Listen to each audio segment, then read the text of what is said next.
friends, do you know that this month is National Financial Literacy? I did not know that. I just find out. But this month I decided that I wanted to share with you some of the things that I've been doing when it comes to my finances. So I was determined to post video almost every day. And today, one of the things I want to share with you is being a month ahead.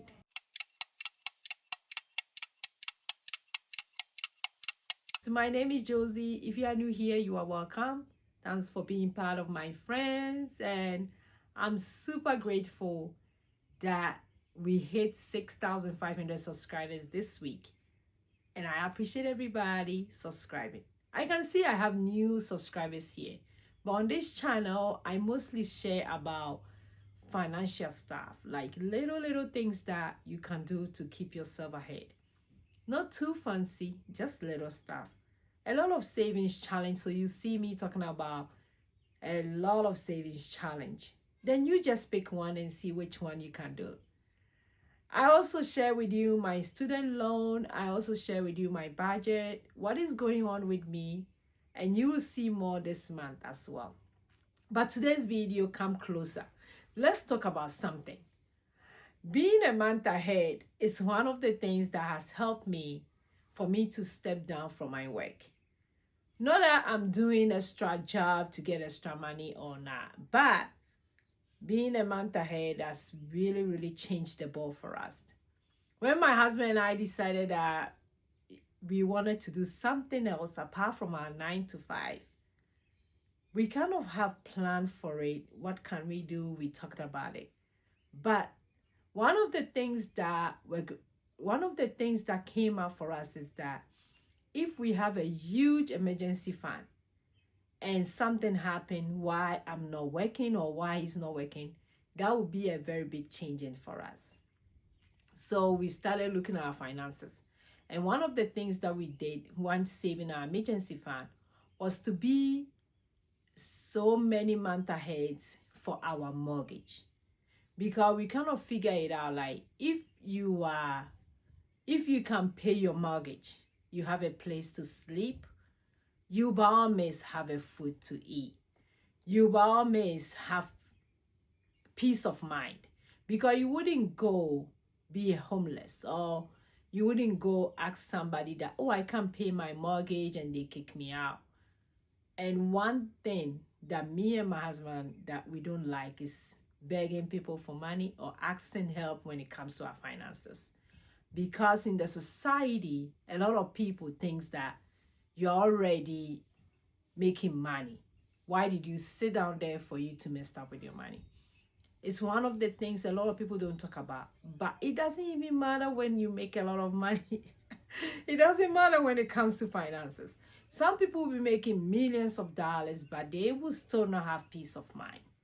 But when it comes to our finances, peace of mind is one of the things. I don't want to have $1 million and I don't have peace of mind. That's for me and my family. So far as we can pay the bills, we have a peace of mind.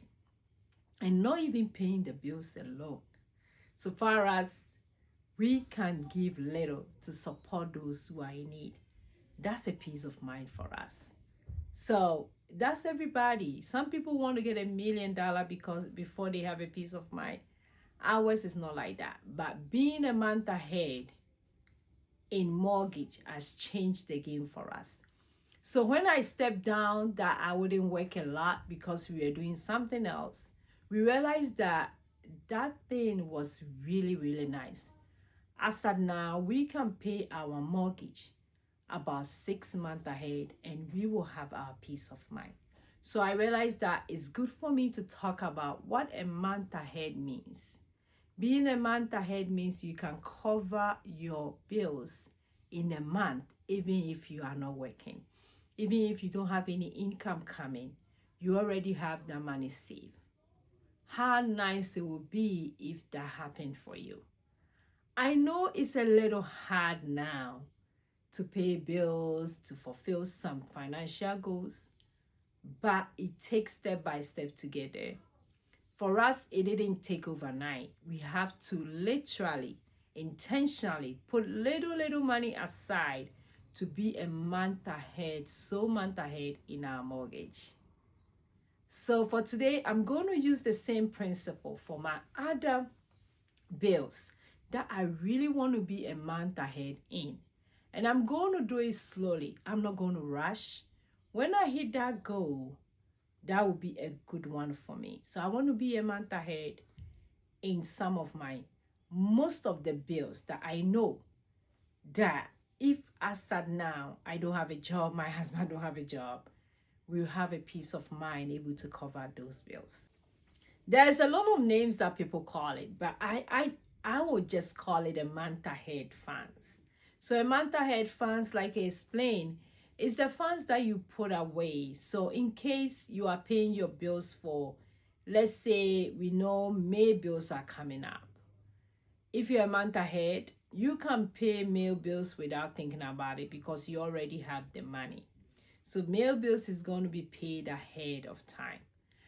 But for me, we already have that for our mortgage. But we're going to spread it out for about 10 of our bills. But what I'm going to do, I'm going to save gradually towards that. So when I hit one, I put it in an account, and that will be a month ahead for those funds. My goal is to get it done, and I'll put it in a high-yield savings account, especially Ally Bank. Because in Ally Bank, I can divide it into buckets, and I can put those funds in it. And some people may ask me, so why do you need these funds at all? These funds help you to break the cycle of paycheck to paycheck. It also helps you when something unexpected happens. It can be your emergency fund. It also helps you when maybe there's a time you have to stay home. Without relying on your paycheck, you can use this money. It has a lot of benefit, trust me. Being a month ahead is a game changer when it comes to your budget. It gives you a different form of peace when it comes to making your budget. So I love being a month ahead. It's a peace fund, as some people will call it. So how do you get to a month ahead? Now, let me show you how I'm going to set up that month ahead. The best part of organizing your month ahead like this is that your budgeting become more practical, other than like being like you are always on the edge when you are budgeting. So whether you are a low income, high income, middle class, or if you don't have any money at all, this is how you have to build your month ahead. And this is how I'm building my month ahead, more calm, slow, steady way. Like I said, I'm not going to rush. I just created this. I already have this binder. This is an old binder that I have, and I put it in. You can decide to set it up this way, or you can set it up anyhow you want. Some people may have it in their bank. Some people may transfer money every month by knowing how much bills they have to pay. It just depends on you. For me and my family, we chose about 11 categories in our bills to be a month ahead. So I'll go ahead and show you. So first of all, you have to know your average month expenses. It means that you have to know especially your fixed expenses. For me, these are the important monthly expenses for us. If you're able to cover this in a month, it's a game changer for us. We are not worried about the other stuff. This is the important one. That's why I picked this. So for me, I know how much we spend monthly on these bills that is important to us. Which bills are important to you? That's one thing you have to do. So you have to know those numbers. At least averagely, you have to know those numbers. So for us, I know the number for my mortgage every month. The food, we have targeted $1,000. We are a family of 10. So I'm thinking that every month, each person spend $100. That would be $1,000. I know we have 2 cars. We spend like averagely $200 on our gas, which is very important. Our car insurance is 270. So far as we have a car, we have to have the insurance on it. Our phone bills, we need our phone bills because we kind of coordinate when it comes to the kids, my mom, and everybody. So we need our phones. Our bills is 160.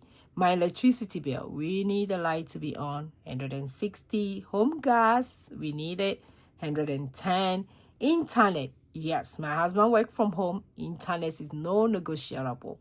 Even if we can pay nothing, we have to pay something for my husband to work with so that we can get money coming in. Apple One, that's where we listen to music. I really love my Apple One. I listen to music there. That's where I store my videos, my storage for my videos. My husband use it a lot. We have 4 Apple phones, and all of us have the Apple Music. We love listening to music, and that's one of our form of entertainment. Let me put it that way. And miscellaneous, like something comes up and we haven't budget for it, I do like $200 as my miscellaneous. So like I said, in a month, if these bills are fulfilled, that's a game changing for us. That's why I want to be a month ahead for these. So right now that I know the average month expenses for what is important for us, or it can be your fixed expenses, which is most time people get a month ahead with. Now that I know that, I'm going to divide it into 50 leaves. This Progress Savings Tracker has 50 slots. So I divided it in 50 because I want to set small goals. I want to do it gradually. I don't want to rush. You don't have to rush into this. So that's why I'm using 50. So if I'm able to save all this, it means I'm done with one. So for my mortgage, it's $2,400. If I divide 2,400 by 50, right?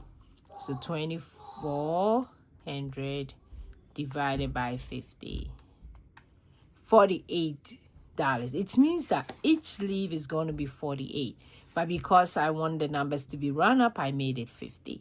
So I did the same thing for my food. So my food will get $20 for each leave, which I will show you quick.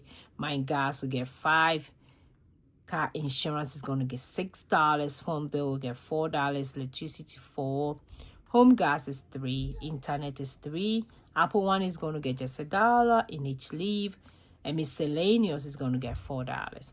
So I'll go ahead and write each of them in their tracker, and I have the envelope for each category as well.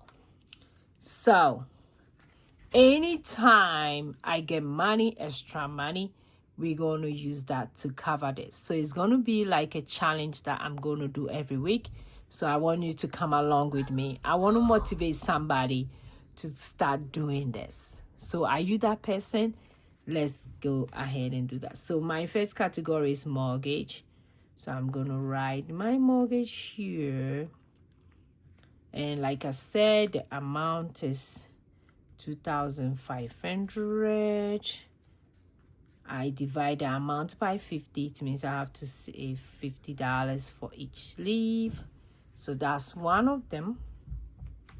And I'll go ahead and put it in the envelope. So this is the envelope that I'm going to use. So I'll put it here. And I'm going to start from next week. And this is how it looks like. My next one will be food, which is $1,000. I'll go ahead and write the same thing. So let me go ahead and fill the tracker so that the video will not be long. Then I'll come back and talk to you guys about these trackers. So let's do food. It means each leave is $20. Then I'll go ahead and put it here. So can you guys see how I'm doing my month ahead? Like I said, very easy, not too complicated. So let's do the rest as quick.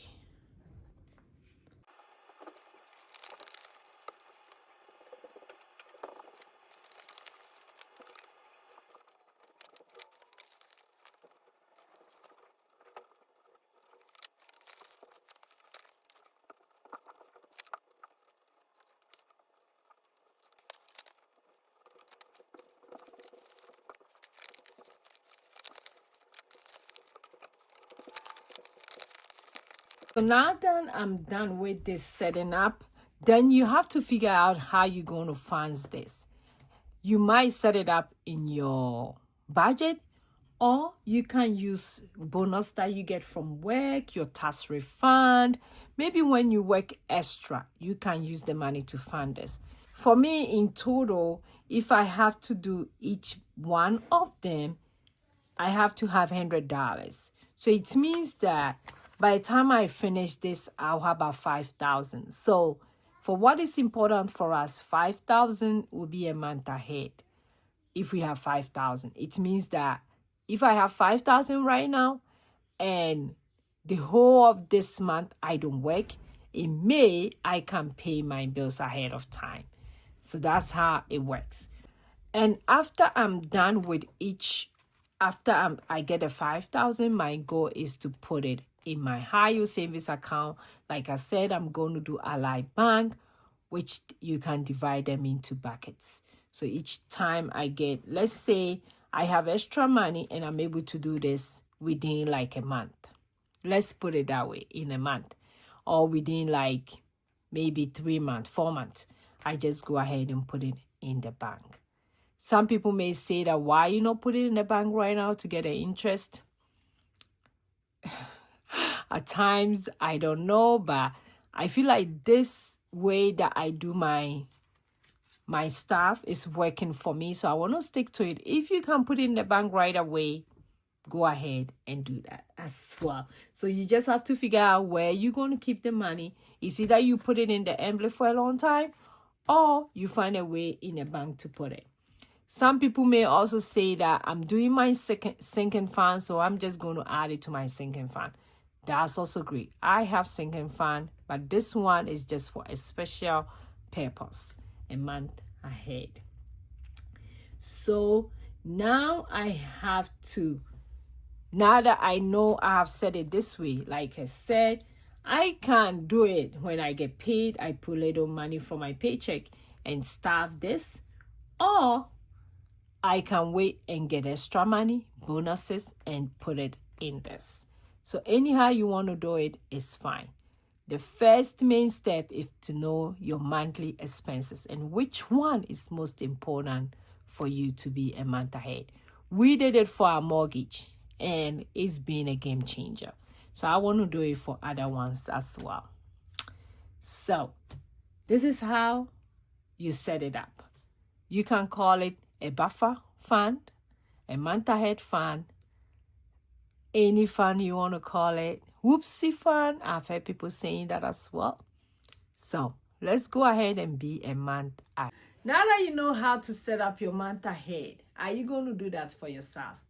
Can you do that?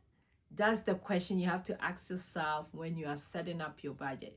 It takes time, but gradually, if you're able to break through the cycle of putting little money towards your month ahead, you will be fully funded by it. Now that I know that it's National Financial Literacy Month, I'm really going to post video every day. So you don't want to miss that. I will see you in my next video. Go and be grateful. Bye, bye, bye.